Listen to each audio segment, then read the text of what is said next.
అదే యేసు ప్రభువును నమ్మకుండా ఇతర మతస్థులు వేరే దేవుళ్ళను రాముని నమ్మిన లేకపోతే శివుని నమ్మిన లేకపోతే మణికంఠ స్వామి నమ్మిన విఘ్నేశ్వర స్వామి నమ్మిన వెంకటేశ్వర స్వామిని నమ్మిన వాళ్ళకు కూడా మంచి జరుగుతుంది. మరి మంచి జరగొద్దు వాళ్ళకు, ఎందుకు జరుగుతుంది వాళ్ళకు? ఇప్పుడు నాకు నిజంగానే బాధ వేసింది. నేను తిరుపతి పోయినా ఏడుకొండల స్వామిని వేడుకున్నా, అయ్యా జాన్పాల్ వల్ల నాకు ఇబ్బంది ఉంది, ఇది క్లియర్ కావాలని మొక్కిన. అది ఇమ్మీడియట్ గా విత్ ఇన్ ద అవర్స్ అయిపోయింది. నాకు ఆ దేవుడు ఉన్నట్టే కదా. నేను దాన్ని అనట్లేదు, నేను దాన్ని ఉన్నట్టే కదా, నేను దాన్ని అనట్లేదు. ఒకవేళ ఆ దేవుడే లేకపోతే అది జరగదు కదా అని అంటాను. వినండి, బైబుల్లో చాలా స్పష్టంగా చెప్పబడిన మాట ఏంటంటే, నేను చదివి వినిపిస్తాను, చదవండి, బ్రహ్మాండంగా చదవండి. ద్వితీయోపదేశకాండం 13వ అధ్యాయంలో ఒక మాట రాయబడింది.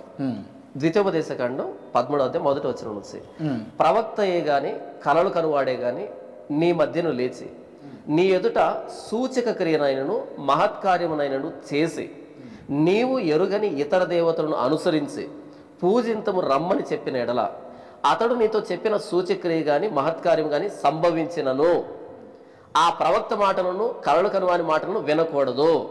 ఎలైనగా మీరు మీ దేవుడైన యెహోవాను మీ పూర్ణ హృదయంతోనూ మీ పూర్ణ ఆత్మతోనూ ప్రేమించుచున్నారో లేదో తెలుసుకున్నట్టుకు మీ దేవుడైన యెహోవా మిమ్మును పరీక్షించుచున్నాడు.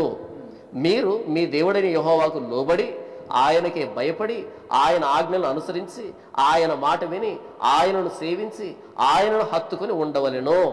ఇక్కడ ఏమని రాస్తున్నాడు అంటే, వాళ్ళు చెప్పిన మాట సంభవించినా సరే జరిగినా సరే వాటిని మీరు వినకూడదు అని చెప్తున్నాడు.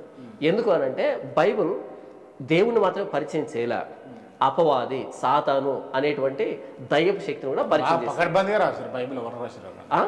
దేవుడు రాయించాడు, దేవుడు రాయించాడు.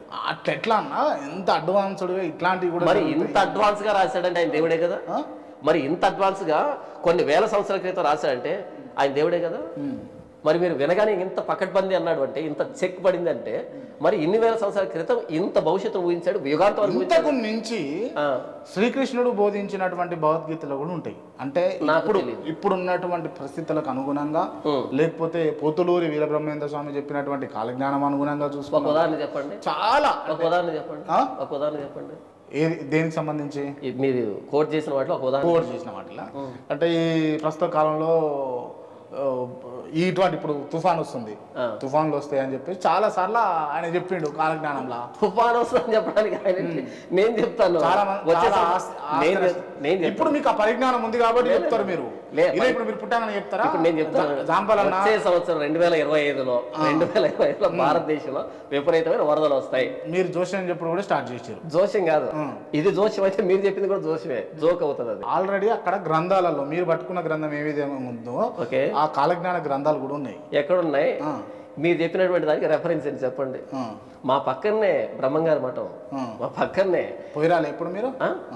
ఆ దారిలో వెళ్ళాను కానీ నమస్కారం పెట్టడానికి పోలే, అలా చూస్తూ వెళ్ళాను. కానీ అంటే ఇప్పుడు రాజ్యాంగం ఉన్నదన్న, ఓకే. సో రాజ్యాంగానికి అనుగుణంగా అంటే ఇటువంటి క్రైమ్స్ జరిగితే ఇటువంటి సిచ్యువేషన్స్ ఉంటాయని చెప్పేసి పకడ్బందీగానే ఇప్పుడు అంబేద్కర్ గారు కూడా రాసిరు. అవును, దానికి అనుగుణంగా ఇప్పుడు అంబేద్కర్ గారిని దేవుడు అనడం అతిశోక్తి అవుతుంది. బట్ దేవుడే, దేవుడు కాదు. అంబేద్కర్ మనిషి అన్న, మీలాంటి నాలాంటి మనిషి అన్న, దేవుడు ఎట్ అవుతాడు? ఇప్పుడు ఇది రాసిన వాళ్ళు ఏమవుతారు మరి? ఇది కూడా పకడ్బందీగా ఉంది. ఇప్పుడు రాజ్యాంగం ఎంత అయితే పకడ్బందీగా ఉందో పరిశుద్ధ గ్రంథం కూడా అంత పకడ్బందీగా ఉంది. ఇది రాసిన వాళ్ళు మీరు దేవుడు చెప్తాను. 40 మంది ప్రవక్తలు, అంటే దాదాపు 40 మంది ప్రవక్తలు రాజ్యాంగం రాసిన వాళ్ళు కూడా చాలా మంది ఉన్నారు. తెలుసన్న ఏ రాజ్యాంగాల నుంచి అయితే తీసుకొని పడింది, సంగ్రహించబడింది అన్నది కూడా ఆయన రాశాడు, అంబేద్కర్ గారు రాశారు. ఓకేనా? బ్యాగ్ ఆఫ్ బారోయింగ్స్ అంటారు రాజ్యాంగాన్ని, మన Indian constitution bag of borrowings అంటారు. అప్పుడు ఆయన ఏమంటాడు అంటే, ఎస్ నేను ఒప్పుకుంటున్నాను, బ్యాగ్ ఆఫ్ బారోయింగ్సే, చుట్టుపక్కల రాజ్యాంగాన్ని తీసుకున్నాను, నేను దానికి సిగ్గుపడిన కారణం ఏంటంటే మంచి ఎక్కడున్నా మంచే, కాబట్టి నేను అక్కడ నుంచి మంచి అన్ని దేశాల్లో ఉన్న మంచిని తీసుకొచ్చి భారతదేశంలో పెట్టానని ఆయన గర్వంగా ఫీల్ అవుతాడు. ఓకే, చూసే పర్స్పెక్టివ్ వేరే ఉంటుంది. దీన్ని రాసింది పరిశుద్ధాత్మ దేవుని ప్రేరేపణతో ప్రవక్తలు రాశారు దీన్ని. ఎంతమంది? 40 మంది, దాదాపు 40 మంది సుమారుగా పరిశుద్ధాత్మ దేవుని ప్రేరేపణతో రాశారు. ఓకే, అంటే వాళ్ళు మానవులే, కానీ పరిశుద్ధాత్మ దేవుడు వారి చేత వ్రాయించాడు. కాబట్టి ఈ పుస్తకానికి మిగిలిన పుస్తకానికి అసలు పోలిక లేదు. ఇది దైవ ప్రేరేపితం. రైట్, ఓకే అన్న.